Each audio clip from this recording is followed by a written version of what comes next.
रविंद्रनाथ टैगोर एक ऐसे शख्स जिन्हें बहुत सारे कार्य में महारत हासिल थी। जी हाँ, आपने सही सुना।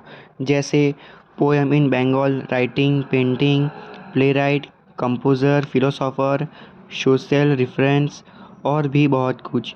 आज की इस वीडियो में हम रविंद्रनाथ टैगोर के बारे में जानेंगे। मैं हूँ किंशुक, आप लोग देख रहे हैं नॉलेज फैक्ट्स, तो बने रहना वीडियो के एंड तक। रविंद्रनाथ टैगोर का जन्म 7 मई 1861 कोलकाता के एक अमीर फैमिली में हुआ था। उनके घर में सब एजुकेटेड थे। उनकी फैमिली बड़ी और जॉइंट फैमिली थी। वो भाई बहन में 14 नंबर के भाई। उनके पापा का नाम देवेंद्रनाथ टैगोर, उनकी माँ का नाम शारदा देवी था। उनके घर में सब एजुकेटेड होने के साथ साथ कलाकार भी थे, जैसे म्यूजिशियन, राइटर, पोएट, प्लेराइट और भी। इसलिए रविंद्रनाथ टैगोर को उसमें ज़्यादा रुचि रहती थी। फिर एक दिन उनके जीवन में एक बड़ा मोड़ आया। उनकी माता का निधन हो गया। 8 मार्च 1875 को हो गया। तब टैगोर साहब 14 साल के थे। इसके चलते उनके पापा ने उनको लंदन भेज दिया लॉ की पढ़ाई करने के लिए। उनका ध्यान पढ़ाई में नहीं, लिटरेचर, म्यूज़िक, राइटिंग और भी चीज़ों में लगा रहता था। फिर वो विदाउट डिग्री इंडिया वापस आ गए। उनकी एक आदत थी कि वो बहुत लिखा करते थे। फिर उनकी 1883 में शादी हो गई। फिर उन्होंने 1901 में आश्रम खोला। वो एजुकेटेड सिस्टम को सही करना चाहता था, क्योंकि उस वक्त कोई एजुकेशन और पढ़ाई को इतना भाव नहीं देता था। वो सब उसको टाइम पास और फिजूल खर्ची समझते थे। इसीलिए वो एजुकेटेड सिस्टम को बचाना चाहते थे।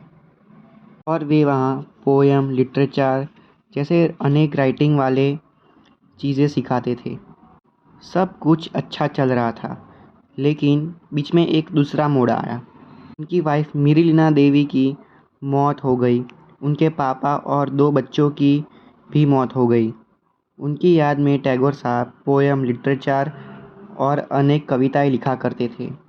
टैगोर साहब ने अपने जीवन में बहुत सारे ड्रामा, पोएम, प्लेलिस्ट, लिटरेचर लिखे हैं, सॉन्ग लिखे हैं बंगाली में, और इंडियन और बांग्लादेश का नेशनल एंथम भी लिखा है।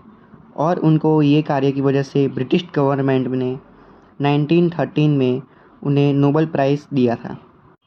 ही was the first person of India who take Nobel prize, और वो नॉन यूरोपियन पर्सन थे। ब्रिटिश गवर्नमेंट किसी को भी नोबेल प्राइज़ ऐसे ही नहीं देती। फिर टैगोर साहब अपने जीवन में ऐसे अनेक बेहतरीन काम करते गए और वे गांधी जी के साथ जुड़ गए, क्योंकि उस वक्त हमारा देश ब्रिटिश हुकूमत की गुलामी कर रहा था। इसीलिए वो गांधी जी के साथ रह के हमारे देश को आज़ाद करवाने की कोशिश करते रहे। लेकिन आखिर में 7 अगस्त 1941 कोलकाता में उनकी डेथ हो गई। उन्होंने जीवन में बहुत सारे अच्छे काम किए और ऐसे ही करके वो आगे आए। गाइस, आई थिंक आज की वीडियो के लिए बस इतना ही। अच्छी लगी हो तो लाइक कर देना, सब्सक्राइब कर देना, चैनल